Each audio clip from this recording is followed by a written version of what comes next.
Ako si Staff Sergeant Laurelio Ilogan, assigned dito sa 13 Special Forces Company. Ako Warid Hajani, Barangay Kabuntakas. Bipat. Kapatan taon na ako roon. Wayroon day sabya.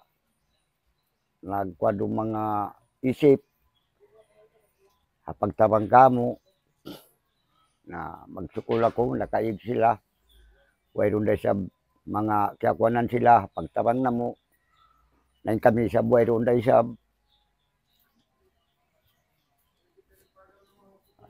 Na magsukul.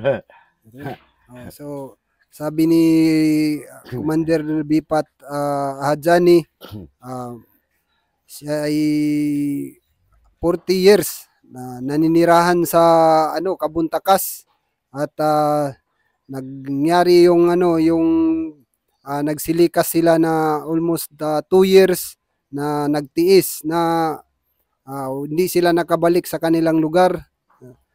Sila'y tinulungan na lang ng kanilang kapitan para pakainin ang kanilang mga anak at saka pamilya niya, yung asawa niya, at bumalik sila sa tulong ng 13 Special Forces Company para bantayan yung kanilang lugar at samahan sila doon sa Kabuntakas at sila'y tumulong din sa ating 13 Special Forces Company na dipinsahan ang lugar o para di mapuntahan ng kalaban o malapitan ng kalaban.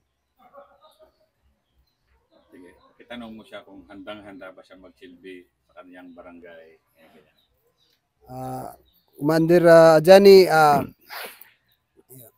kuan na kaw tumawang along ta kauman nyo. Tulo silas kaw tumawang kauman nyo. Magjaga sintaw mangi.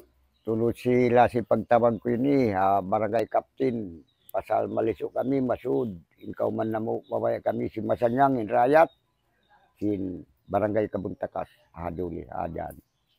So, bukal sa kaluban niya at taos puso siya nagpapasalamat sa at binibigay niya yung kanyang serbisyo para tumulong sa kanilang barangay at harapin yung mga hamon kung may mga taong masama o taong hindi kaya doon papasok sa kanilang lugar, siya ay handa para lumaban kasama yung mga kanyang mga kasamahan, pati protektahan yung kanyang